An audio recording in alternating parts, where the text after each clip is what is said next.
una figura muy destacada, en algunos aspectos incluso, Alvarado Vega. Muy bien, adelante señor Alvarado Vega. Alvarado Vega.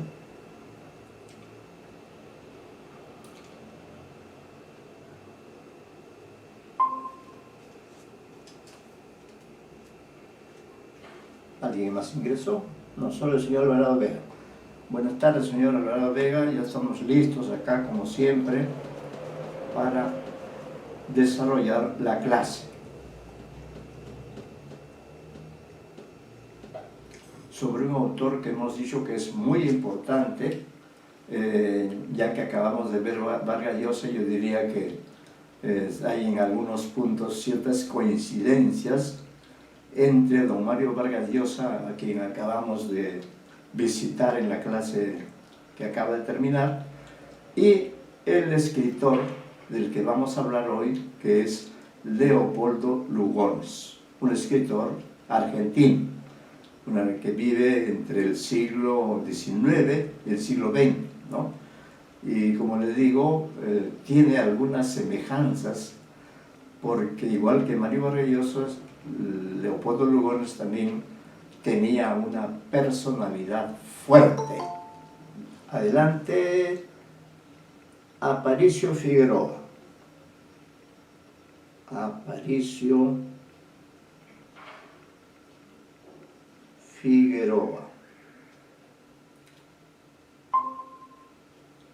Aparicio Figueroa. Jesús, Netanel Jesús, ¿no? Netanel Jesús, Pitman Loaiza, adelante, Pitman Loaiza.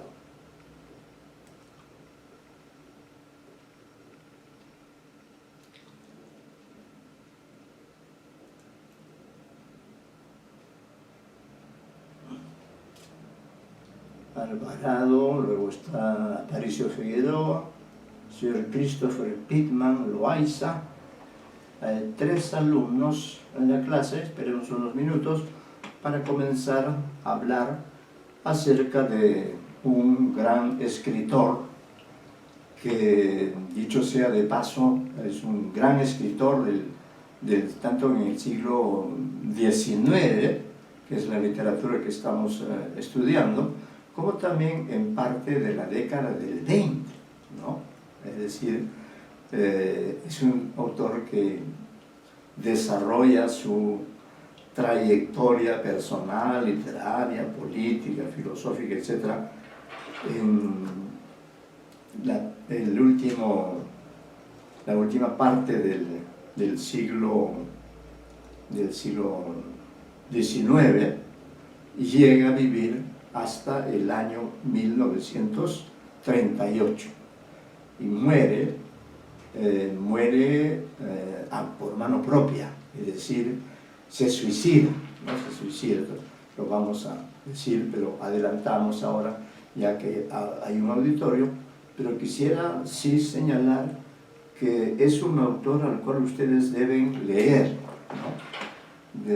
Ustedes son especialistas en literatura y por tanto tienen que leerlo todo, no tienen que limitar sus conocimientos a la lectura de los autores del siglo XXI, que no son tantos, dicho sea de paso, ¿no? Porque sí, que hay muy buenos, sino que también hay que volver, y este propósito de este curso es volver, ¿no?, al siglo XIX para examinar los diferentes movimientos literarios. Y ya vimos a los fundadores de la generación libertadora. Después hemos visto también al movimiento del romanticismo hispanoamericano, donde hemos estudiado varios autores: Domingo Faustino Sarmiento, José Hernández, autor de Martín Fierro, y ya luego, creo que en clases anteriores, ya hemos comenzado a hablar, creo que de la semana 11 me parece, de este último movimiento, al cual ya hemos caracterizado también en una oportunidad anterior, ¿no? Ya hemos hablado de Rubén Darío, de sus libros. Es decir, el romanticismo es un movimiento literario que produjo autores muy valiosos para la propia actualidad. Por ejemplo, hablando de la relación que hemos establecido entre Mario Vargas Llosa y Leopoldo Lugones y Rubén Darío, debemos recordar que don Mario Vargas Llosa sustentó una tesis sobre Rubén Darío. Ha ingresado Puchok.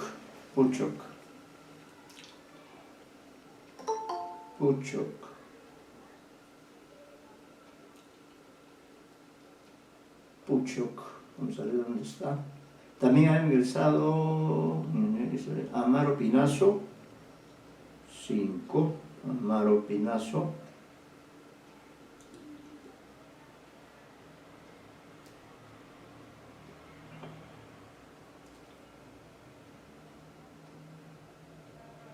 Ya, Amaro Pinazo Angélica,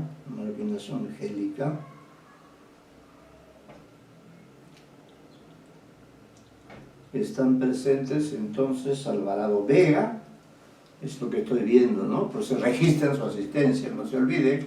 Alvarado Vega, también está el señor Aparicio Figueroa, Netanel, vamos a poner acá su nombre correctamente escrito. También está Pittman, Pittman Loaiza, cuyo nombre es Christopher, ¿no? Christopher,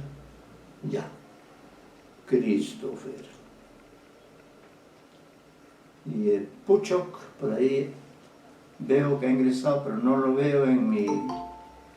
A ver, ¿quién ha ingresado? Custodio Meneses Ángeles. Custodio Meneses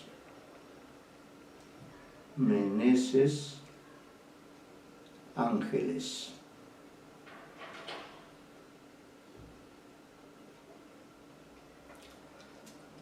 Muy bien, tenemos 6 alumnos, suficiente número para comenzar nuestra clase, en la que vamos a dar lectura al material que hemos preparado, y ya ustedes lo tienen, ¿no?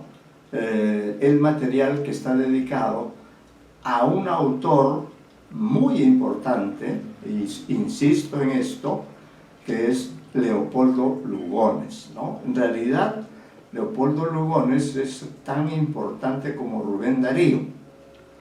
Fue una persona muy polémica, pero y de obra vasta, ¿no?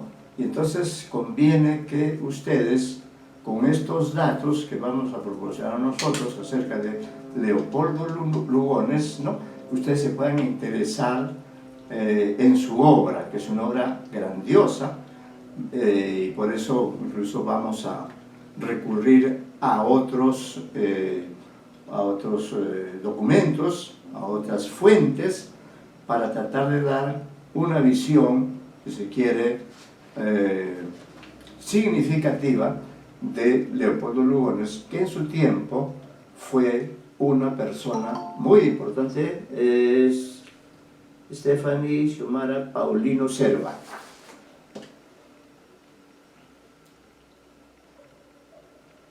Paulino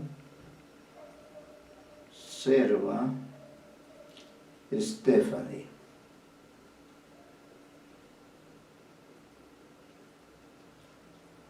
Muy bien, entonces insisto en la importancia del autor. Les recomiendo, así con todo entusiasmo, leer a este gran escritor, a este gran autor del modernismo, que tuvo la oportunidad de conocerse con Rubén Darío, que es, diríamos, la figura máxima del modernismo hispanoamericano, ¿no? Es una de las figuras estelares. En realidad, este autor, Leopoldo Lugones, es un autor de importancia continental e internacional, porque él mismo fue un hombre así muy osado, muy audaz. En su vida participó de una serie de actividades que hemos tratado de poner en el material respectivo. Pero creo que habrá oportunidad también de leer algún material que no lo tienen ustedes a la mano, pero por lo menos escucharán también y luego podrán profundizar su conocimiento sobre este escritor Leopoldo Lugones. Pasamos a leer, y si hay alguna pregunta, con todo gusto, ¿no? Se trata de un perfil, una semblanza de este importante escritor del modernismo, ¿no? De la segunda etapa del modernismo. Muy bien, comenzamos entonces diciendo que Leopoldo Lugones, uno de los más grandes poetas de la Argentina y de América, ha enriquecido la poesía de nuestra lengua con páginas de perdurable y pura belleza. Es sobre todo un poeta, ¿no? Pero también es un narrador, como vamos a ver. Surgido a fines del siglo pasado, su poesía, al principio, no exenta de influencias, va madurando de libro a libro para culminar en el libro de los paisajes y odas seculares. Esos son nombres de los libros el libro de los paisajes y odas seculares, publicado este último en 1910. Si bien su obra maestra, Romances del Río Seco, no aparecerá sino casi 30 años después, en 1938, a poco de su muerte, ¿no? A poco de su muerte, publicada esta obra por su viuda. Además de su enorme talento poético y del arte recio y varonil de su prosa, Lugones fue un incansable promotor de ideas, un agitador en la más noble acepción del término, y en tal sentido gravitó en los últimos 40 años en la conciencia argentina de manera bien visible, aunque paradójico y cambiante siempre, no tuviera en el campo de la política y del pensamiento que como poeta tuvo siempre dentro y fuera de la Argentina. Leopoldo Lugones nació en Villa de María del Río Seco, provincia de Córdoba, en 1874, Córdoba de Argentina. En la capital de su provincia estudió hasta el 4º año del Colegio Nacional, pero abandonó sus estudios para dedicarse de lleno al periodismo y a las letras, igual que Rubén Darío, igual que Vallejo también, ¿no?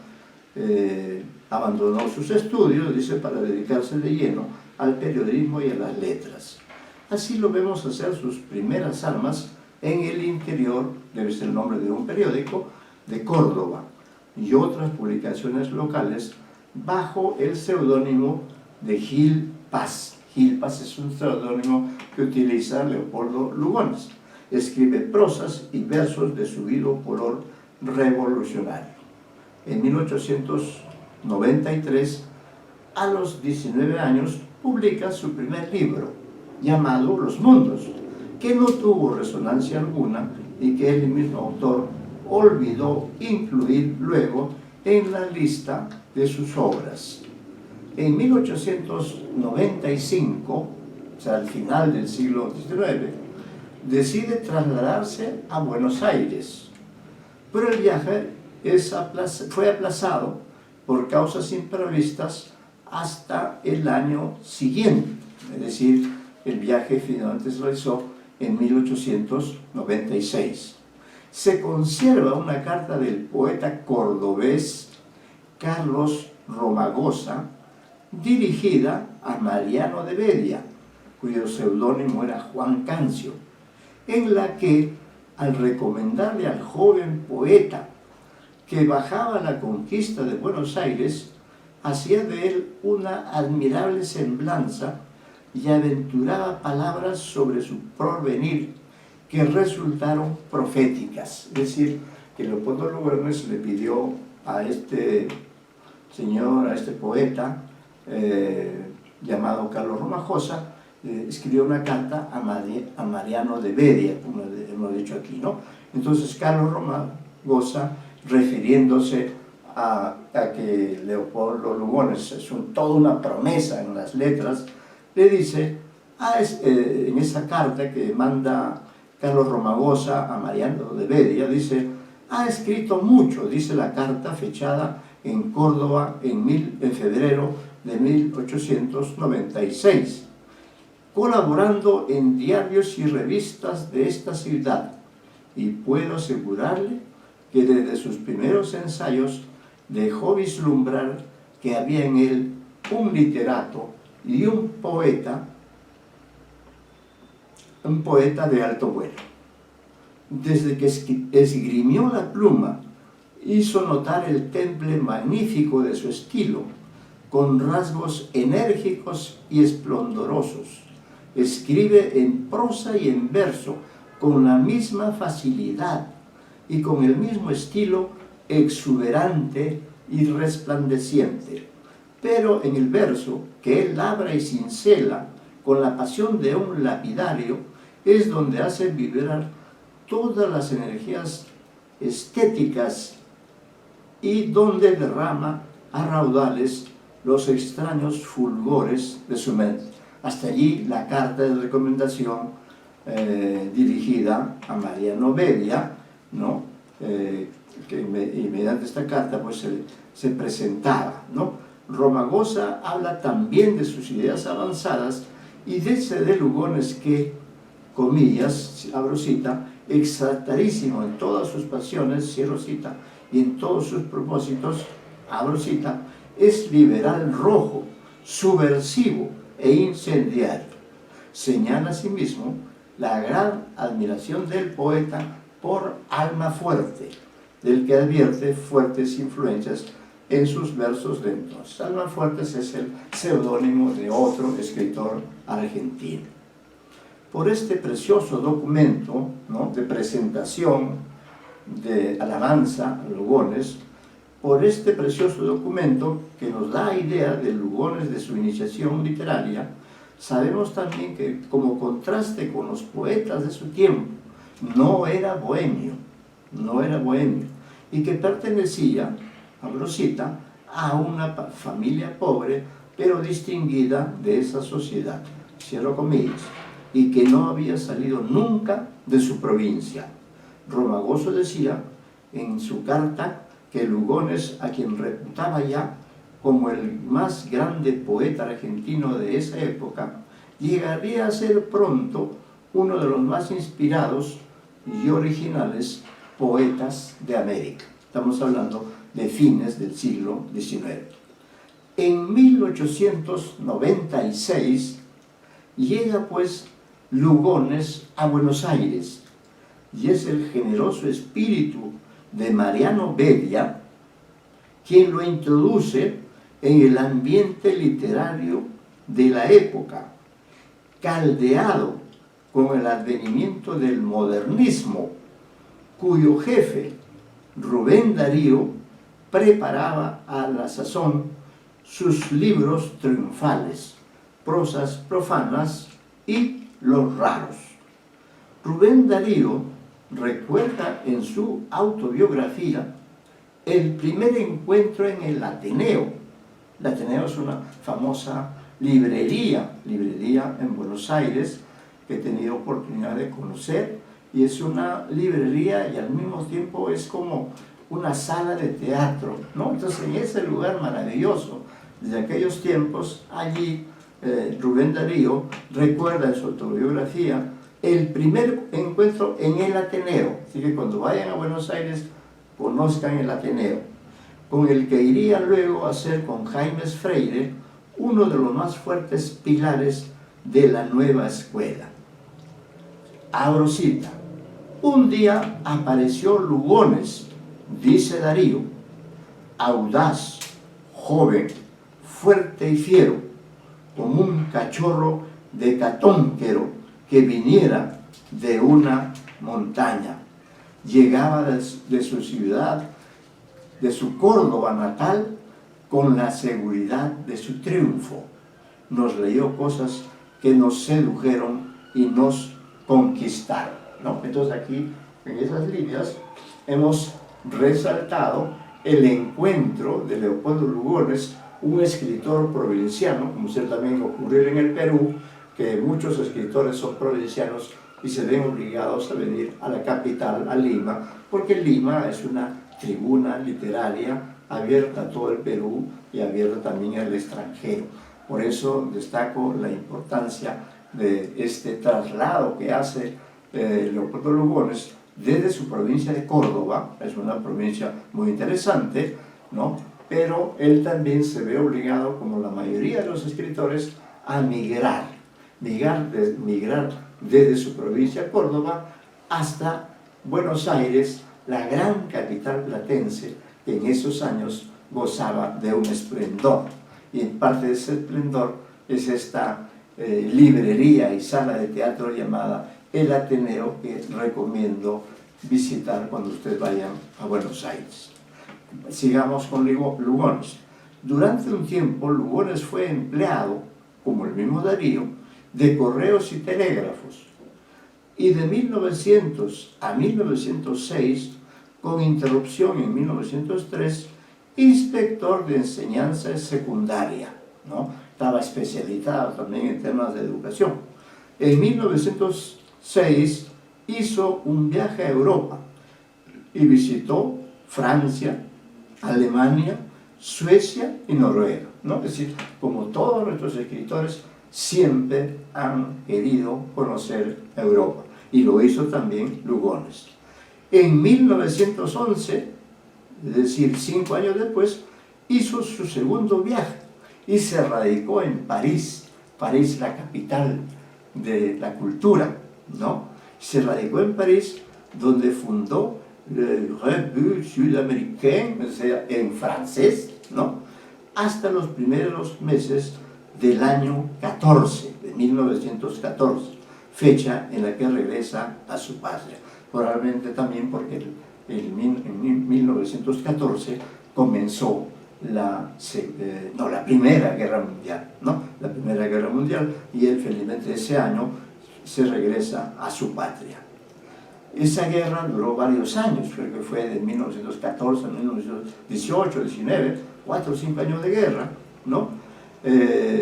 Y mientras duró la guerra europea, Lugones se singularizó por su actividad en favor de los aliados, y en tal sentido pronunció numerosos discursos en defensa de Francia e Inglaterra.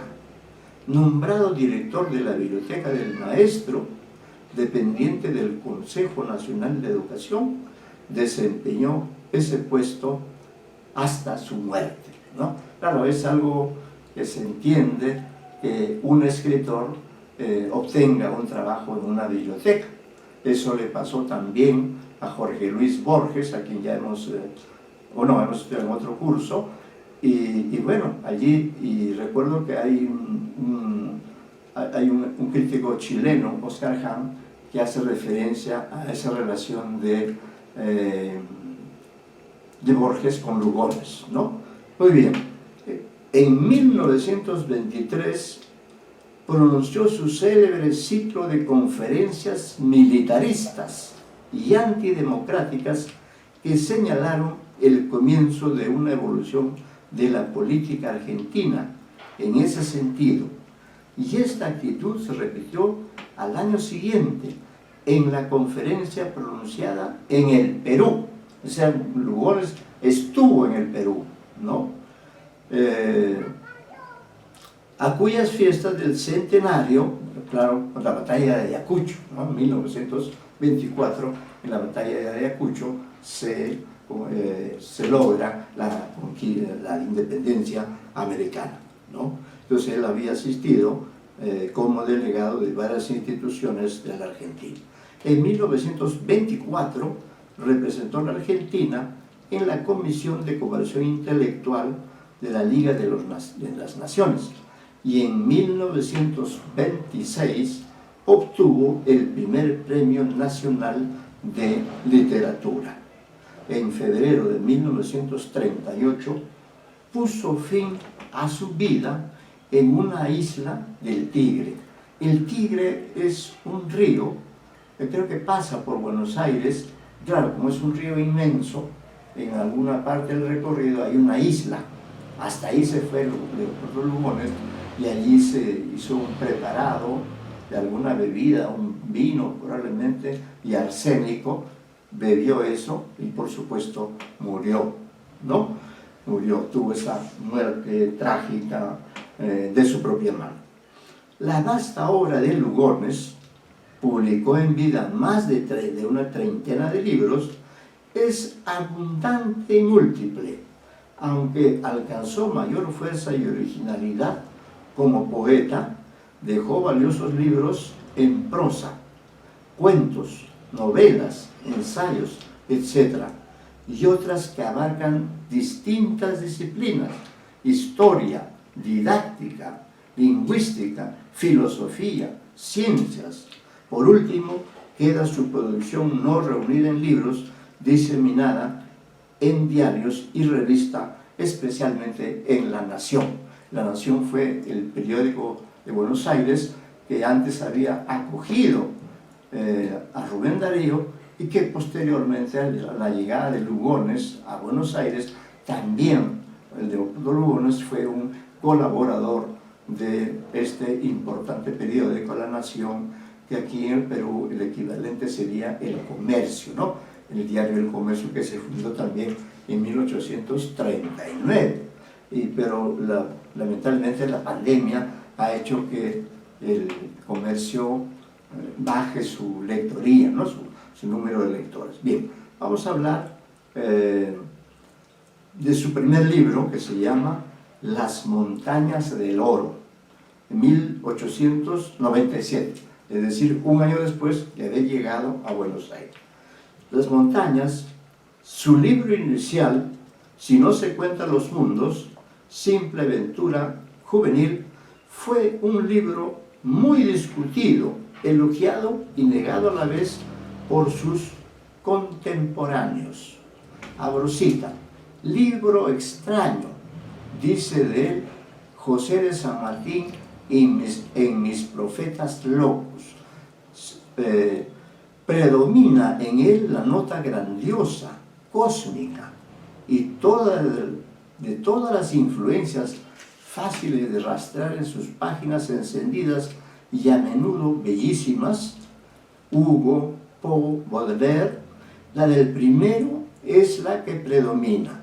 De este libro vigoroso, una de cuyas páginas a histeria es de gran belleza, dijo Darío que lo reputaba la mejor de todas sus obras porque, abro comillas, es donde se expone mayormente su genial potencia creadora, su gran penetración de los misterios del mundo, y porque hasta sus imperfecciones son como esos informes trozos de roca en donde se da a brillos del sol el rico metal que la veta de la mina oculta en su entraña. En Los crepúsculos del jardín, 1905, ¿no?, que hace el mismo año de Cantos de vida y esperanza de Darío, se advierte la influencia, en Los crepúsculos del jardín de 1905, se advierte la influencia de Verlaine, de Samain, junto a una nítida nota personal que a su vez ha influido probablemente en el poeta uruguayo Herrera y Reisig, aunque algunos lo niegan. Se trata de una obra de gran riqueza verbal, en la que se afirma la personalidad fuerte y multiforme del poeta. En este libro, verdadera demostración del inagotable ingenio de Lugones, hay algunas composiciones como el soneto, comillas, Delectación morosa, que empieza con esta estrofa tan representativa de su poesía de entonces, ¿no?, la poesía de 1905. Acá se cita un cuarteto de ese soneto. Dice: la tarde con ligera pincelada que iluminó la paz de nuestro asilo, apuntó en su matiz grisoberilo una sutil decoración morada, ¿no? Es decir, acá pinta una escena, la tarde con ligera pincelada, le concede a la tarde la facultad de dar color a la tarde, ¿no? Que iluminó la paz de nuestro asilo, apuntó en su matiz grisoberilo, esta palabra por ejemplo es misteriosa, ¿no? Una sutil decoración morada, ¿no? Entonces aquí se ve una descripción de un paisaje vespertino. Luego, el solterón, entre comillas, los cuatro amores de Driopos, entre comillas, y emoción aldeana, también entrecomillada, son lo mejor del volumen, es decir, de los crepúsculos del jardín. En esta última se advierte un Lugones personalísimo, como es fácil observar desde el comienzo de la composición. Entonces estos versos que voy a leer están en el libro Emoción aldeana. Dice: nunca gocé ternura más extraña que una tarde en las manos prolijas del barbero de campaña, guión, furtivo carbonario que tenía 2 hijas, cierra guión. Yo venía de la montaña en mi claudicante jardinera, con timidez urbana y ebrio de primavera. El Lunario Sentimental, su siguiente libro, publicado en 1909, dice un crítico, fue la piedra de escándalo de la poesía argentina moderna. Él mismo confesó su propósito. Abrimos cita. Canto, dice, a la luna por venganza de la vida. Cerramos cita. Libro, El Lunario Sentimental, nos referimos a él. Libro desconcertante donde se amontonan metáforas e imágenes inauditas. En él luce más el ingenio que el genio de Lugones, ¿no?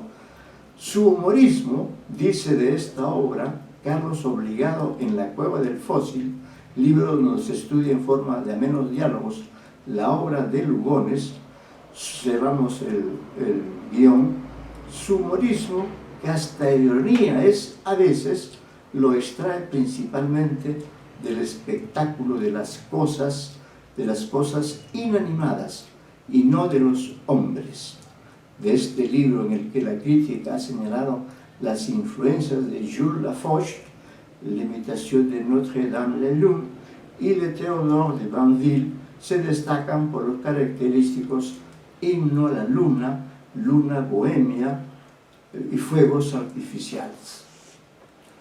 Odas Seculares, siguiente obra, 1910, aparecido en ocasión del centenario de la independencia, juntamente con otros 2 libros también de homenaje a la patria.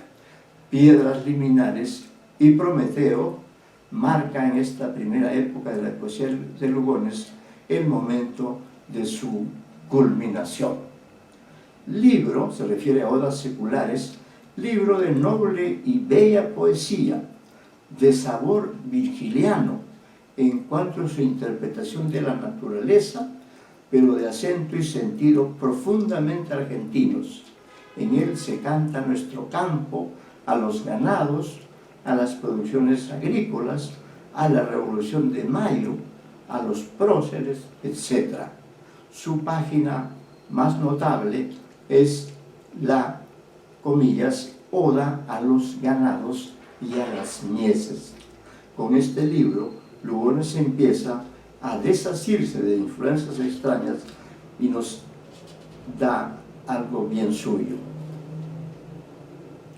Oigamos este fragmento de su Oda a la Patria, impregnado de honda fe patriótica, que le dice a la patria, a esta patria que recién se ha liberado en 1810.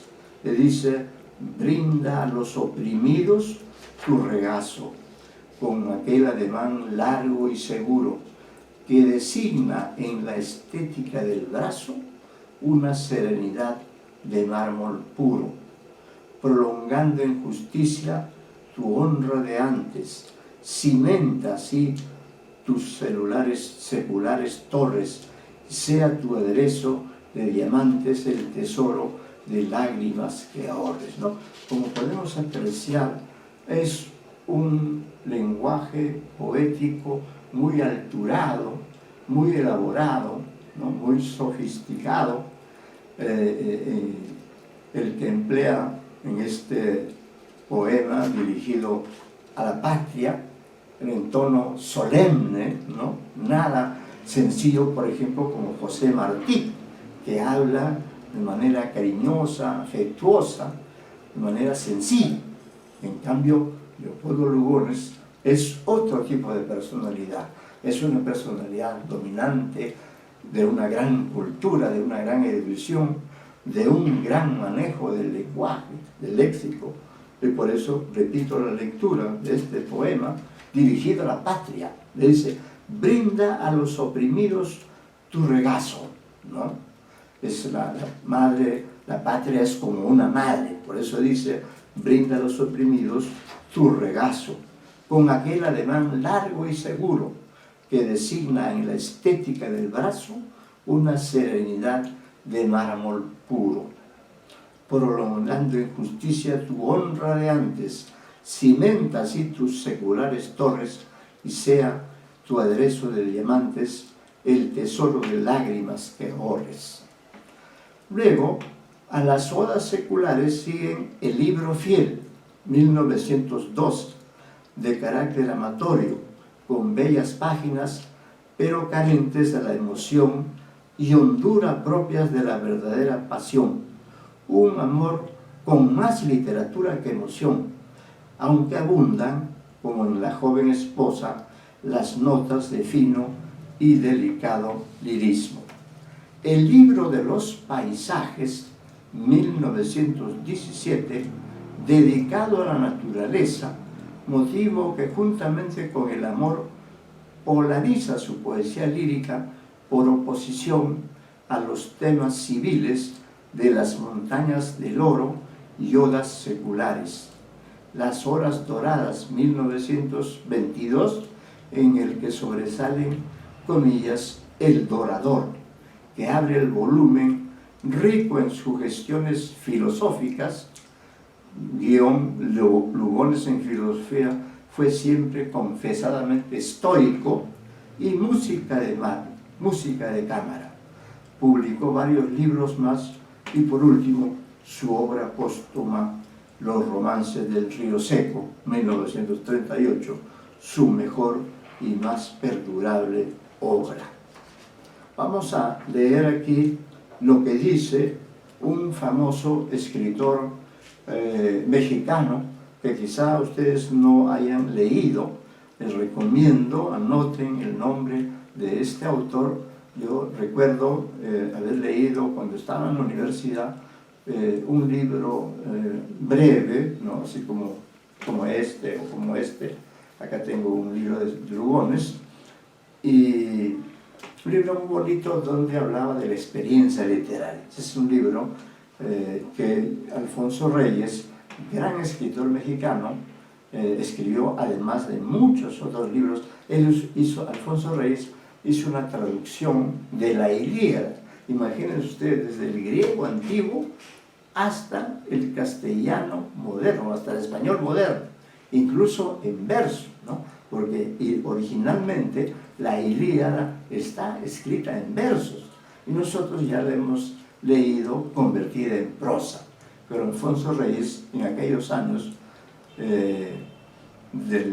sería por los primeros años del siglo XX, él hizo esa tarea de traducir la Ilíada, ¿no? Entonces él dice lo siguiente, voy a abrir comillas, dice: nacido en el llamado modernismo americano, pongo guión, escribió Alfonso Reyes a propósito de su muerte, continuó Alfonso Reyes, se ensancha gradualmente hasta salirse de las escuelas, se descalifica en un atletismo característico de su fuerte personalidad.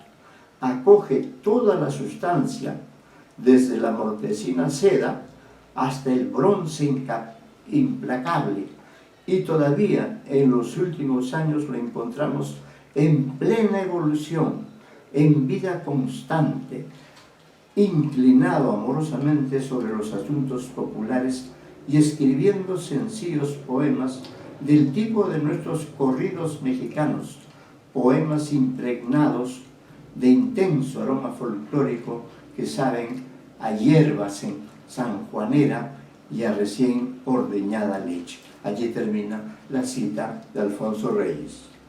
Con Romances del Río Seco, pues la última obra de Lugones, nutrida colección de temas de épica rural y montonera, escritos en cuartetas octosílabas y narradas con singular maestría, se cierra el ciclo de la poesía de Lugones, de rica y variada evolución, como apunta Federico Dionís, un estudioso de la literatura hispanoamericana. Nos dice también este material, Lugones publicó colecciones de cuentos y algunas novelas. Y ahora las vamos a leer para que ustedes escuchen. Dice, publicó colecciones de cuentos y algunas novelas, pero de discutible valor literario, como Las Fuerzas Extrañas, es un libro de cuentos, Cuentos Fatales, 1924, y El Ángel de la Sombra, 1926. Sus libros de ensayos, Prometeo, 1910, El Ejército de la Ilíada, 1915, El Elogio de Ameghino, 1915, El Payador, 1916, Rubén Darío, 1919, Las Industrias de Atenas, 1919, y Estudios Helénicos, 1924, muestran aspectos diversos de la cultura de Lugones y son prueba de su permanente inquietud renacentista. En El Payador, que es un libro de Leopoldo Lugones, en El Payador reivindicó la gloria de José Hernández en magistrales conferencias donde analiza el valor y trascendencia de Martín Fierro, obra que ya hemos estudiado. Pero también tiene este otro aspecto interesante. Sus obras históricas, una de ellas se llama El Imperio Jesuítico, 1904, y La Guerra Gaucha, 1905, son dos aportes importantes al conocimiento e interpretación de nuestro pasado, lo mismo que su Historia de Sarmiento, libro desigual, pero con trozos bellísimos, escrito en 1911 en ocasión del centenario del nacimiento del maestro, ¿no? Entonces subrayo aquí el valor de las obras históricas. Recuerden ustedes que los jesuitas, después de haber venido a América, fueron expulsados, y fueron expulsados de los virreinatos de aquellos tiempos, porque los jesuitas realmente enseñaban a los indígenas naturales, sea en Paraguay, en Argentina, en Perú, enseñaban la doctrina cristiana en su formulación primaria, ¿no? Entonces eso hizo que los españoles, especialmente el rey y sus allegados, expulsaran a los jesuitas de América. Entonces aquí él escribió sobre esta obra, El Imperio Jesuítico, ¿no? Que valdría la pena leerlo en una oportunidad. Este libro se publicó en 1904 y La Guerra Gaucha en 1905. Esta Guerra Gaucha se refiere a la guerra de los gauchos en la época de la independencia, ¿no? Independencia de la que hemos hablado en el curso. En su libro Historia de Sarmiento, recuerden que Sarmiento fue presidente de Argentina en un periodo, pero además era un gran escritor, un hombre polémico, un hombre que estaba en contra de los gauchos, en contra de los indios, ¿no? Que escribió su libro Facundo, Civilización o Barbarie. Entonces, Leopoldo Lugones, que probablemente habría conocido a Sarmiento, escribió una historia de Sarmiento, libro desigual, pero con trozos bellísimos, escrito en 1911 en ocasión del centenario del nacimiento del maestro. Efectivamente, Domingo Faustino Sarmiento nació en 1811 y en 1911 Leopoldo Lugones escribió pues este libro llamado Historia de Sarmiento. Publicó muchas obras más de carácter didáctico y temas filosóficos.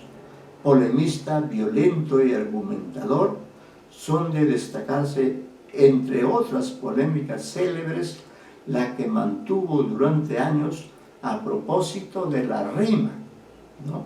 De la rima. Él usaba la rima. Entonces, ustedes saben que en estos tiempos la rima es mal vista, ¿no? Sin embargo, él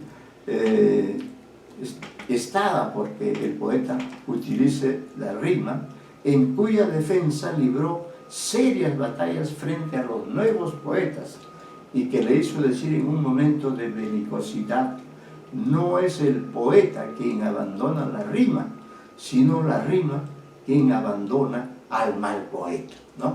Estas son palabras de Leopoldo Lugones a propósito de su defensa de la rima, que es un elemento que, sin duda, ¿no?, bien empleada la rima y el ritmo, dan lugar a un lenguaje poético. Y también, por cierto, ¿no?, se puede escribir en verso libre. El asunto siempre es la calidad de lo que se escribe. No porque un escritor utilice la rima, necesariamente su texto va a ser bueno, ¿no? Dependerá de su calidad poética. Bueno, acá tenemos un par de poemas de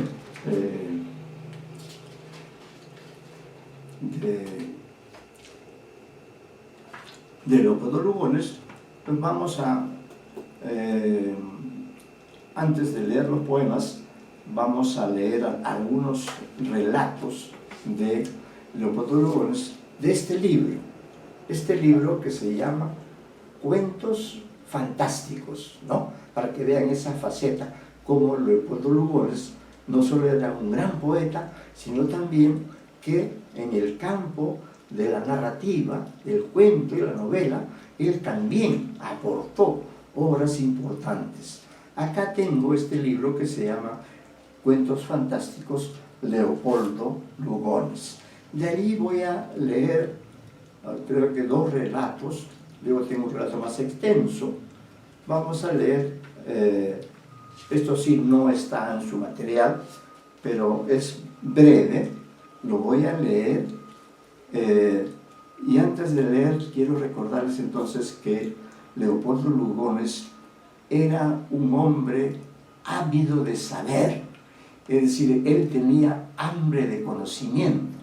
Por tanto, no solamente hacía literatura, sino hacía filosofía, historia, ciencias, parapsicología, es decir, la metafísica, ¿no? Entonces vamos a ver aquí, por ejemplo, un texto breve, ¿no? Aunque antes vamos a leer el prólogo para que de esta forma ustedes perciban la importancia de Lugones. Que claro, nosotros como somos peruanos no estamos tan familiarizados con la obra de un escritor del siglo XIX y parte del XX, ¿no? Pero precisamente la idea de este curso es que ustedes conozcan a los autores del pasado. Y este es un autor indispensable, ¿no? Leopoldo Lugones, aun cuando su estilo pueda sonar soberbio, heroico, etc., es un escritor esencial. Por eso voy a leer este prólogo. No está firmado, pero entiendo, sí, no se dice. En todo caso, como Lugones es un autor que escribe en español, ciertamente estos cuentos están en español, y el prólogo también, ¿no? Entonces voy a leer el prólogo como un complemento de su faceta de cuentista. Primero leo el prólogo. Dice el prólogo, escuchen con atención.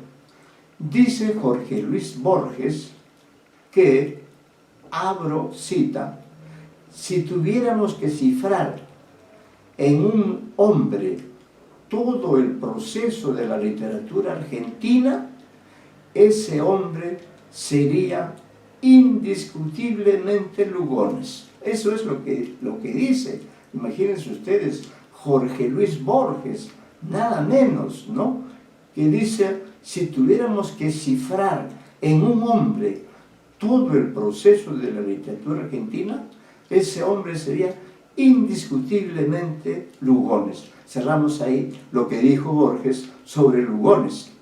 Y continuamos. Luego, añade que toda su obra prefigura y supera todo lo que se ha hecho después, y que sin él no habrían existido ni un Guiraldes, ni un Martínez Estrada. Aunque nosotros no nos atrevemos a tanto, no le falta razón. Lugones fue un poeta notable, una de las figuras líricas más importantes de su país y un prosista de gran calidad, cuya vida fue una constante búsqueda. Eso es lo que quiero subrayar, ¿no?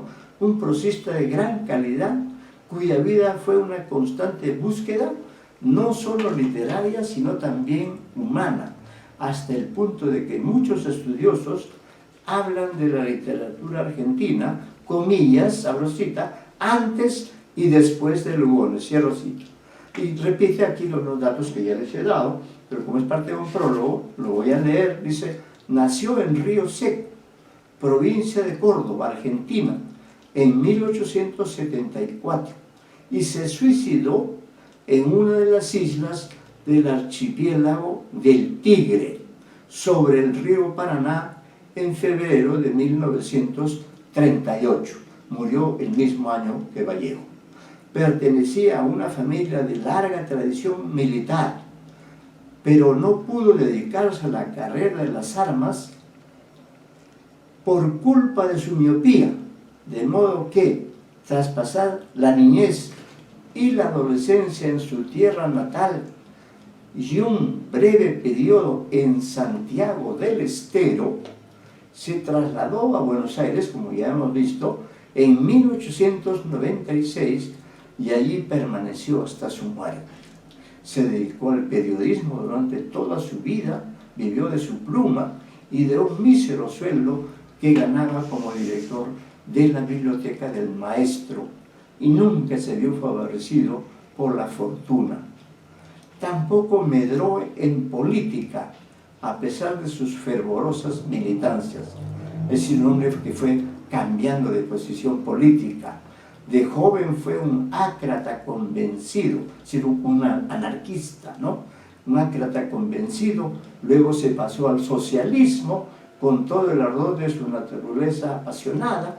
Después a un liberalismo de amplias miras que defendió con verdadero ahínco, para finalmente hacerse conservador y manifiesto nacionalista en su madurez, al mismo tiempo que hacía gala de un fuerte individualismo antidemocrático, ¿no?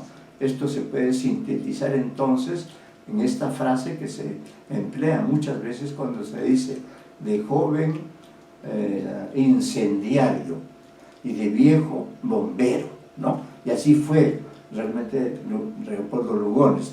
De joven, ¿no?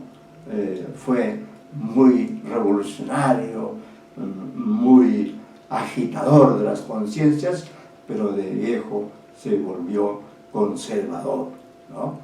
Dice que todos estos cambios de actitud tan drásticos a veces, fue anarquista en los últimos años del siglo XIX, aliadófilo en la guerra del 14-18 y fascista en los años 30, hicieron que sus contemporáneos lo consideraran voluble y hasta poco serio, a pesar de todo lo que él mismo se esforzaba por dar explicaciones acerca de sus mudanzas. Lo mismo le pasó con la religión. En su juventud condenó el cristianismo, tachándolo de estrecho de miras y de poco convincente, y se apartó de todo lo que llevara hábito o sotana, para después, hacia los 40 y tantos años, entusiasmarse con los evangelios y arrimarse con fuerza a la Iglesia católica. ¿Se dan cuenta? Ese cambio, ¿no? Dice, en su juventud condenó el cristianismo, tachándolo de estrecho de miras y de poco convincente, y se apartó de todo lo que llevara hábito o sotana, para después, hacia los 40 y tantos, no tan viejo, ¿no? Entusiasmarse con los evangelios y arrimarse con fuerza a la Iglesia católica. En lo personal, fue un hombre solitario, de pocos amigos, metido de lleno en sus incesantes búsquedas, no solo la política y la religiosa, sino sobre todo la literaria. Empezó como un poeta lleno de inspiración y de arrebatos que podían llamarse cósmicos, para acabar escribiendo romances folclóricos de su tierra natal con una factura mucho más sencilla, hasta el punto de que alguien llega a decir que, abro cita, Lugones se arramplona adrede para idealizar y estilizar la ramplonería, ¿no? Esto es cierto, que el hombre que escribió poemas majestuosos, poemas complicados, poemas dotados de una estructura singular, de pronto, como bien decía Alfonso Reyes, ¿no? Al final él escribía romances folclóricos.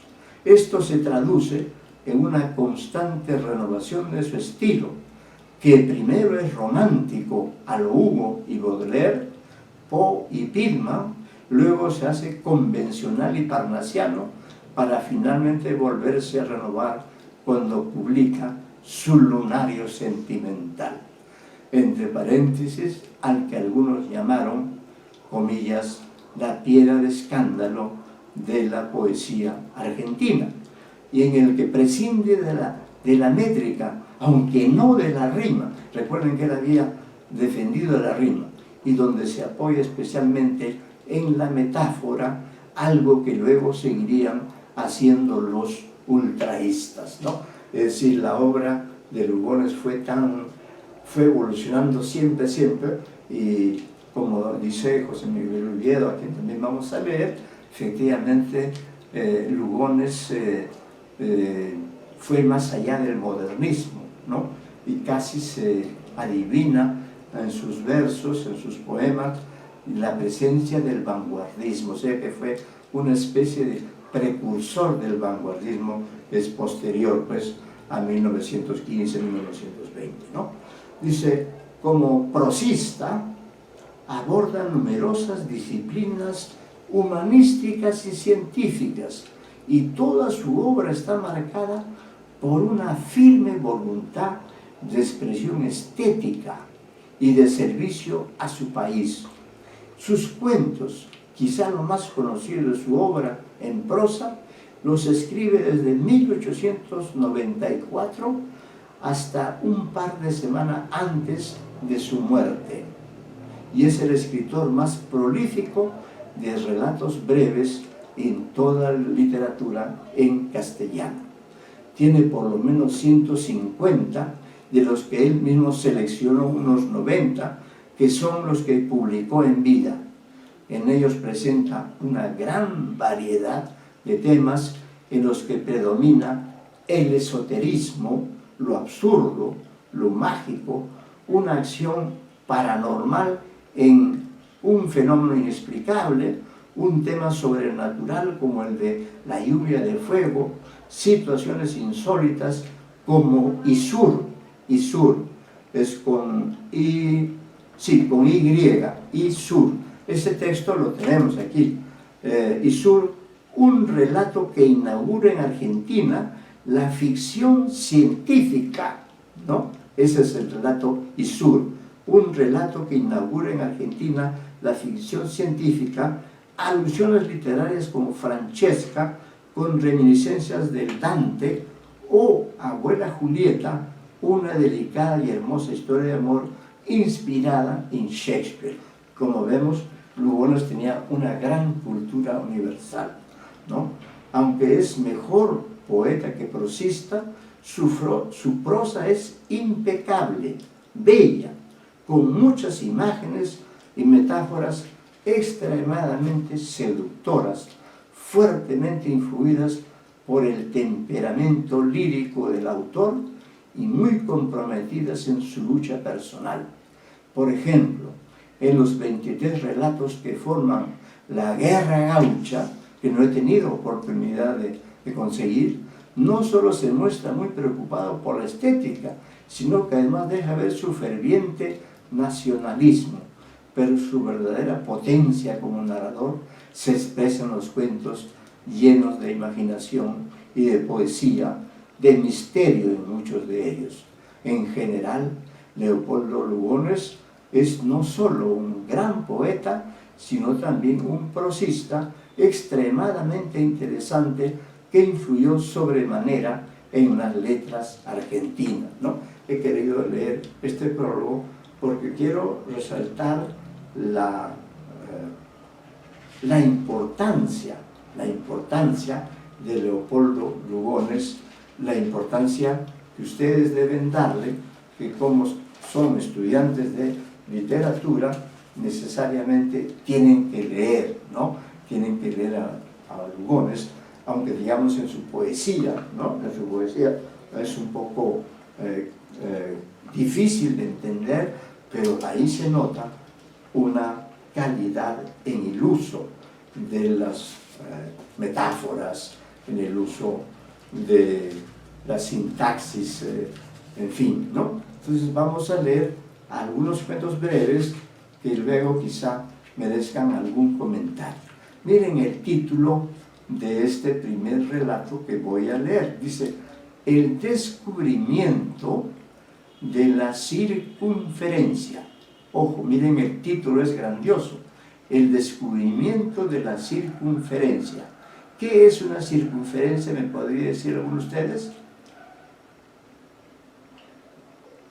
Es un círculo. Es un círculo, ¿no? Es un círculo. Una circunferencia es un círculo, como el círculo de esta lámpara que me alumbra, ¿no? Entonces vamos a ver, señor Alvarado, invito a todos a seguir la lectura con interés para ver si es posible, ¿no?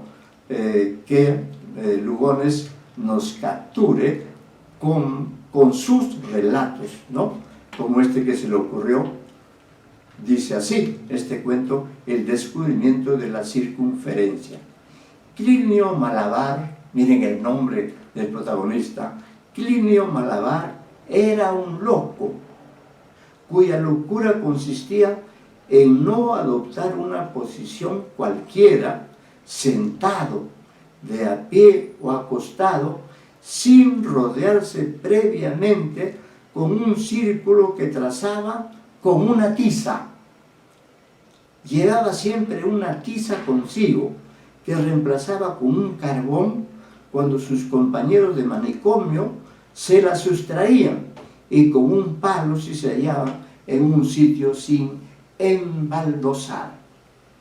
2 o 3 veces, mientras conversaba distraído, habíanle empujado fuera de su círculo, pero debieron de acabar con la broma, bajo prohibición expresa del director, pues cuando aquello sucedía, el loco se enfermaba gravemente.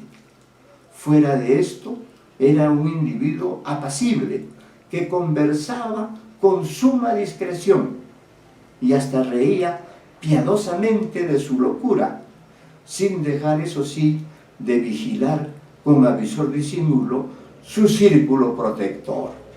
He aquí cómo llegó a producirse la manía de Plinio Malabar, ¿no? Entonces es la historia de un hombre que a donde esté siempre traza un círculo, como una especie de cinturón de seguridad. Era geómetra, aunque más bien por lecturas que por práctica. Pensaba mucho sobre los axiomas y hasta llegó a componer un soneto muy malo sobre el postulado de Euclides. Pero antes de concluirlo, se dio cuenta de que el tema era ridículo y comprendió la fealdad de la pieza apenas se lo advirtió un amigo, ¿no?, que había hecho un soneto muy malo sobre el postulado de Euclides. La locura le vino pensando sobre la naturaleza de la línea. Fíjense ustedes esas reflexiones, la naturaleza de la línea. Llegó fácilmente a la convicción de que la línea era el infinito, pues como no hay nada que pueda contenerla en su desarrollo, es susceptible de prolongarse sin fin. O, en otros términos, como la línea es una sucesión de puntos matemáticos, y estos son entidades abstractas, nada hay que limite a aquella, ni nada que detenga su desarrollo. Desde el momento en que un punto se mueve en el espacio engendrando una línea, no hay razón alguna para que se detenga, puesto que nada lo puede detener. La línea no tiene entonces otro límite que ella misma, y es así como vino a descubrirse la circunferencia.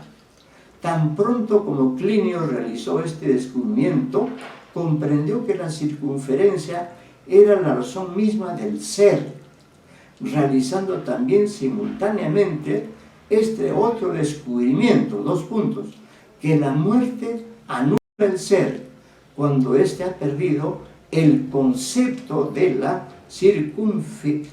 circunferencia.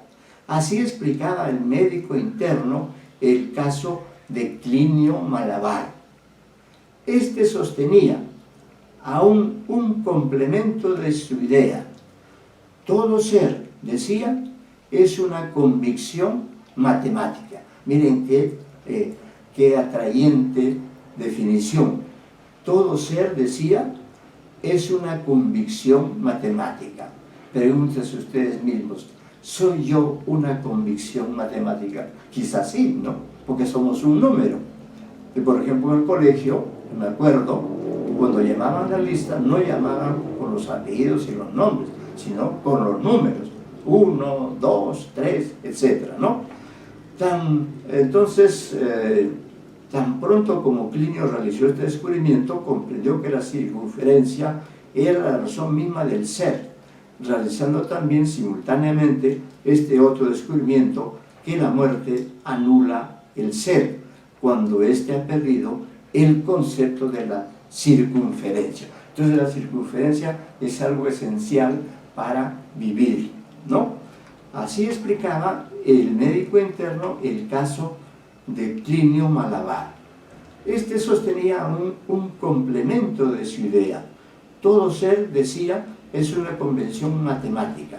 Para la inmensa mayoría, esta consiste en la unidad, o sea, la existencia abstracta de la línea limitada por sí misma. Esto, que es un puro instinto, pues viene por transmisión hereditaria, sin necesidad alguna de formularse, no mortifica naturalmente. Los seres unitivos mueren por la acción correlativa de la finalidad, que adoptan cuando son incapaces de concebir la perfección de la circunferencia, porque una circunferencia perfecta no tiene fin, y la muerte carece entonces de razón. Los que comprenden el problema, muy pocos, necesitan vigilar su circunferencia. Es lo que hacía Plinio Malabar, como hemos visto. Proponías en esta forma ser inmortal, y es tan poderosa la sugestión, decía el médico interno, que en 20 años de manicomio aquel sujeto no había presentado el más leve signo de vejez. caminaba lo menos posible con el objeto de no permanecer limitado y dormía en el suelo. Todos se habían acostumbrado ya a respetar su manía. Pero cierta vez ingresó a la clínica un nuevo paciente a quien chocó aquello extraordinariamente. Empezó a hostilizar al loco sin que éste se ofendiera. Solo cuando intentaba borrarle su circunferencia daba gritos tales que era necesario suspender la operación.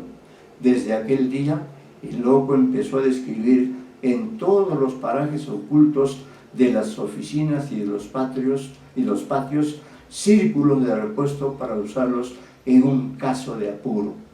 Una noche el practicante se propuso salirse con la suya, pues como buen aficionado del manicomio era a su vez un poco maniático, y mientras el loco dormía borró cuidadosamente su circunferencia. Algunos locos, puestos al tanto de su travesura, buscaron y borraron a su vez las circunferencias de repuesto.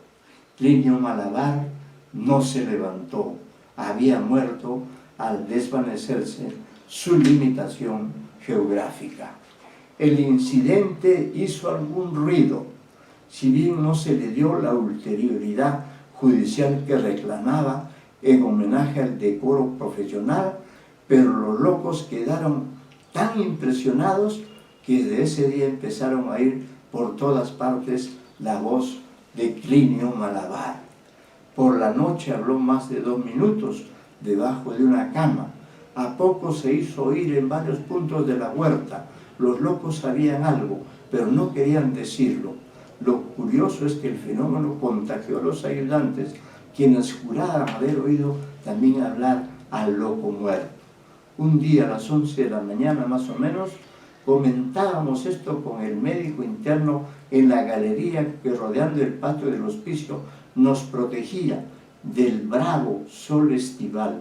De repente, bajo un tarro que cubría puesto boca abajo, no sé qué plantitas exóticas allí, a 20 pasos de nosotros estalló sonora una frase, la voz de Plinio Malabar.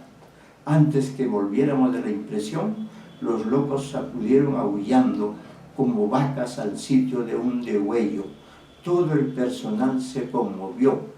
Allá, bajo el sol clarísimo del patio raso, bajo el tarro aquel, sonaba con las mismas frases que tanto conocíamos la voz de Plinio Malabar.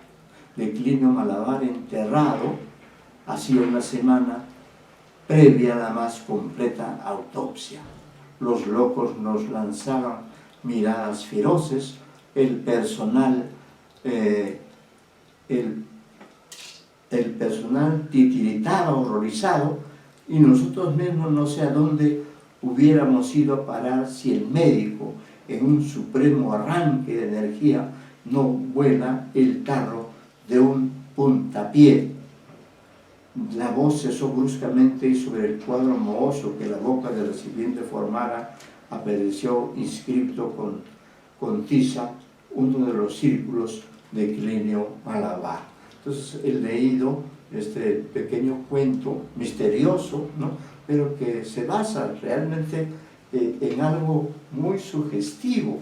Es decir, que si nosotros pensáramos como Plinio Malabar, siempre estaríamos haciendo circunferencias y nosotros nos poníamos dentro de las circunferencias para que no llegara la muerte.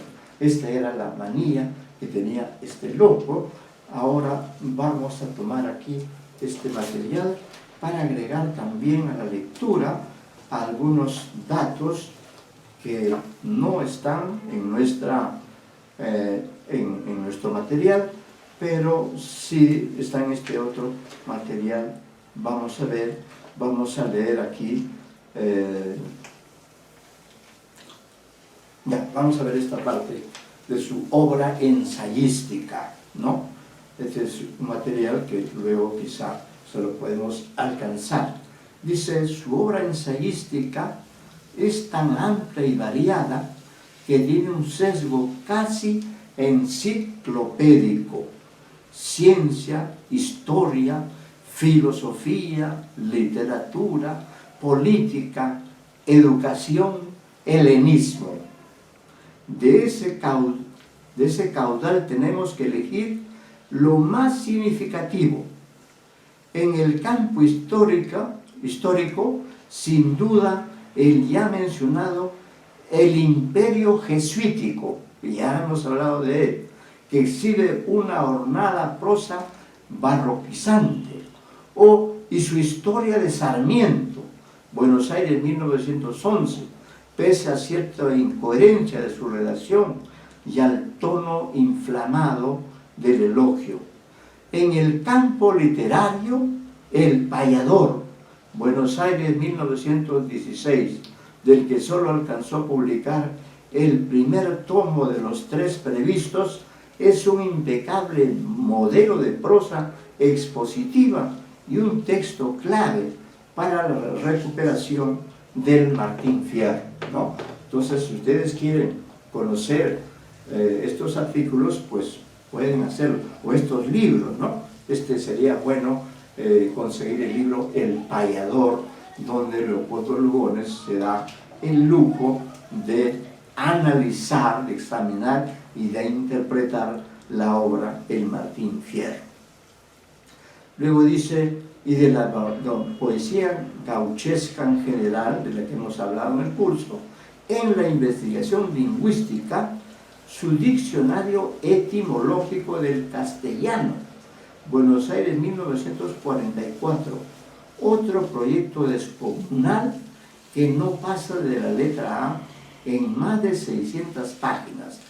Interesantes por otros motivos son también el tamaño del espacio, Buenos Aires 1924, el principal fruto de su creciente pasión por el mundo antiguo, que también lo llevó a traducir a Homero. Imagínense ustedes, igual que Alfonso Reyes, Leopoldo Lugones también llevó, dice, el principal fruto de su creciente pasión por el mundo antiguo, que también lo llevó a traducir a Homero.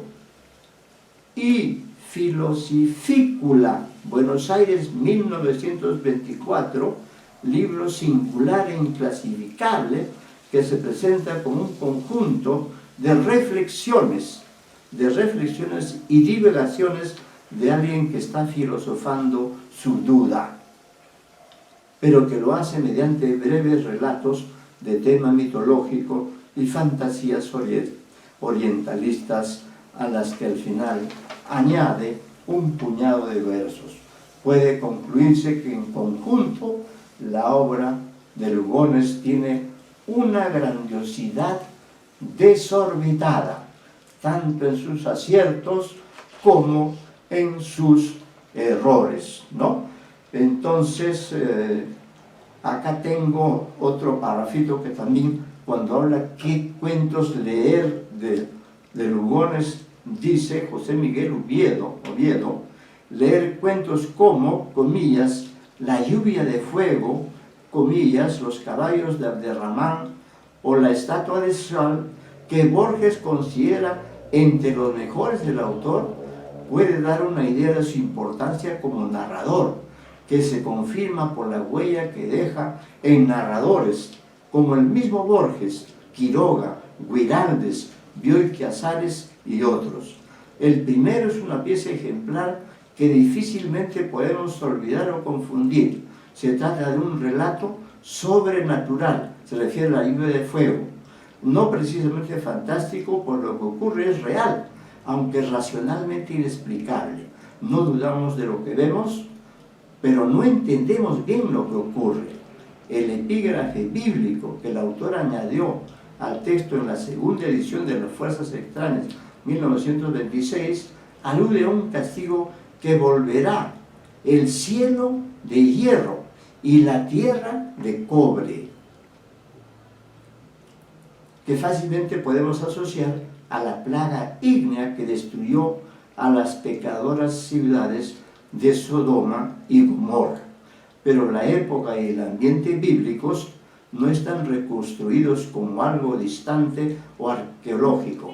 La perspectiva es inmediata y coloca al lector al frente y aún dentro del momento en que el milagroso fenómeno ocurre. A eso contribuye el narrador en primera persona, que es nada menos que un desencarnado de Gomorra, es decir, un espíritu que de alguna manera ha sobrevivido a la destrucción de su cuerpo, lo que agrega un elemento metapsíquico al relato, ¿no? Entonces, ya saben ustedes, tienen como tarea leer pues los cuentos y los poemas. En la separata tenemos un par de poemas que son al plata, es un fragmento, porque generalmente le escribe con gran extensión, y a los ganados y a las mieses también pueden ustedes leer y sacar sus conclusiones con respecto a la importancia de la poesía de Lugones, que no es una poesía fácil, ¿no? Tampoco sus relatos, como vemos, como hemos leído, ¿no? Tampoco nos deja así en la incertidumbre, pero genera la expectativa de leer, ¿no? Entonces hay otro relato que también les podría recomendar, que se llama Hipalia, ¿no? Así es. Bueno, entonces con estas aportaciones adicionales, con estos elementos que hemos agregado a nuestra separata, dejamos a ustedes la tarea de leer los dos poemas de Leopoldo Lugones y luego haremos un breve comentario en la primera parte de la próxima clase, ¿ya? Así quedamos. Ustedes leen los dos poemas y traen algunas interpretaciones, algunas lecturas acerca de estos dos poemas, en los que de hecho se nota la preferencia que tuvo Lugones acerca de la naturaleza, ¿no? La naturaleza, por ejemplo, al Plata, está dedicado al río de la Plata, ¿no? Y el otro poema que ustedes leerán está dedicado a los ganados y las mieses, que también lo hemos puesto en fragmento, ¿no? Para que ustedes puedan leer en forma adecuada. Bueno, allí nos quedamos. Espero haberlos motivado a leer a Leopoldo Lugones, y por eso es que he agregado a lo que está en el material que les he preparado, he agregado, ¿no? Y como les decía, en este libro que ustedes podrán ver quizá allí, se llama Antología del Cuento Triste, y esta antología está elaborada por Augusto Monterroso y Bárbara Jacobs, ¿no? Y ahí en este libro hay un relato hermoso, ¿no? No voy a leerlo ahora, pero es un relato que ya mencioné, se llama Isur, ¿no? Isur, Y-Z-U-R, y basta con leer la primera frase para ver qué sucede, porque en este cuento Isur él plantea el problema del lenguaje, ¿no? Les voy a leer solamente dos parrafitos para motivarlos, ¿ya? Y a ver si en la próxima puedo alcanzar el relato. Dice, la primera frase del relato dice: compré el mono en el remate de un circo que había quebrado, ¿no? Es singular. Compré el mono en el remate de un circo que había quebrado. La primera vez que se me ocurrió tentar la experiencia a cuyo relato están dedicadas estas líneas fue una tarde leyendo no sé dónde que los naturales de Java atribuían la falta de lenguaje articulado en los monos a la abstención, no a la incapacidad.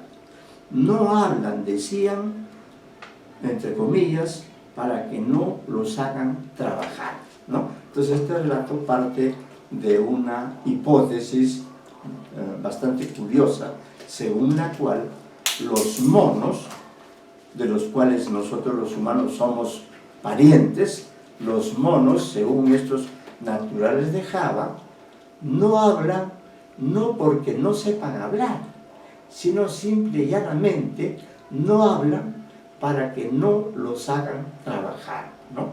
Una interesante idea digna de este cuento que ojalá podamos leer. Bueno, damos por terminada la clase a las 6 en punto de la tarde y nos veremos el jueves para hablar de otro poeta, también modernista, pero creo que más accesible en su poesía, y yo sé que ustedes se van a identificar con ese gran poeta cuyas páginas figuran ya en el material que les he preparado. Bueno, muchas gracias, muy buenas tardes y nos vemos en la siguiente reunión. Hasta la próxima. Buenas tardes, jóvenes. Gracias, profesor. Hasta luego. Gracias, muchas gracias a ustedes. Hasta luego, profesor. Hasta luego, muchas gracias.